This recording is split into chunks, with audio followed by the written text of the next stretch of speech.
says that young Africans are influenced by Russia.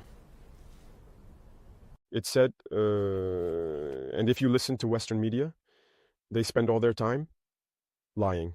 And look today, the AES, which is a model that's starting to take shape, they can't go a single day without talking about Burkina or the AES. It's impossible for them. And every time they try to spread information, to divide, to manipulate the youth. But it doesn't work anymore. I think people are aware enough. Now people have their eyes open. Through communication, they managed to rewrite history. And as for African history, they schemed everything to spread lies. As a result, some young Africans don't even know the history of Africa or what Africa has accomplished. Some don't even know that our grandparents fought, were put on the front lines as cannon fodder. And when they returned, they were killed like animals. Do people know that when France tested its first atomic bomb, it was black soldiers they placed nearby in the blast radius to see what would happen? Let's bring out the archives. Everything they've used against Africa is terrible. So all of this needs to be communicated so that young Africans understand, because there are still many who are asleep and continue to speak on behalf of the imperialists. Whatever they're told to say, they do it. Maybe it's because, well, they're given something, I don't know. But Africans need to understand their history and wake up. So that's our fight as well. My biggest regret is having spent a good part of my youth listening to radio stations like RFI and France 24. I've been in countries where those radio stations were shut down. But we would use apps to record their news broadcasts so we could listen. But at some point, something clicked. I started to realize that they were conditioning our minds to accept what they wanted. It's their narrative that they want us to learn. And since then, I've started to see things for what they are. And I understood that what they're doing is very dangerous.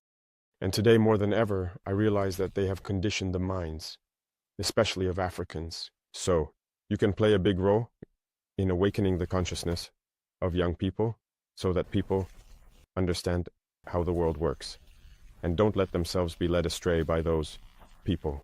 When we watch the parade of the machines that won the war, that is the T-34s up to the modern vehicles, it shows us the technological evolution of the Russian army, and it inspires us as well to get to work so that we can develop in the same direction. Relations are going very well, and I can say that for the past 2 years now, things have started off very well, and we are working on deepening the areas of defense and security, but also education, and later on, the commercial sector and other aspects. So, we have staggered the different areas so that we can exchange a lot and share many experiences, because we also have a lot to learn from Russia in the field of education, especially in the sciences. Now, it must be said that up to today, gold is the main export product in Burkina Faso. But we have set agriculture in motion, first for self-sufficiency, but also for foreign trade and export. The terrorists are reinforced by many foreign fighters who come from elsewhere, who are not, in fact. If I take the case of Burkina Faso, there are many criminals in Burkina Faso, but they are not Burkinabe. There are also trainers who come from many countries to teach them a lot of techniques. But what is their interest? It's not really terrorism, it's imperialism. Their goal is to keep us in a state of permanent war, so that we cannot develop and so they can continue to plunder our resources. So, they have every interest in bringing in specialists in mines to lay various types of mines and explosives experts. Today, the terrorists use drones to fight and everything.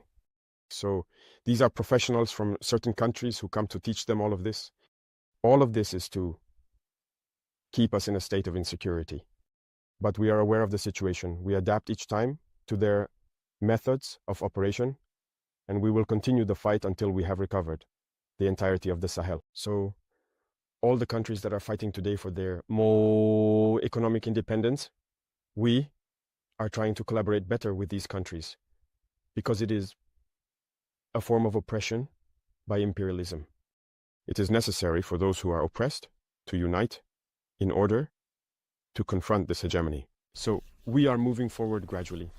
There are many structures to put in place, and there are many areas that need to be upgraded in the three countries. Because as you know, from an economic standpoint, we are not at the same level, and from a military perspective, there are many aspects to consider. We need to try to balance things out. And so, this requires the establishment of many structures and numerous meetings. And free movement requires a certain number of parameters to be put together. You must have seen that we did a lot of work to come up with, a single security document for travel and everything. So it's evolving and things are going very well. I think they themselves contributed to diminishing their own influence because they have a paternalistic view of our relationship. You see, whenever you look at everything we do, every initiative we take, it's always about Russia.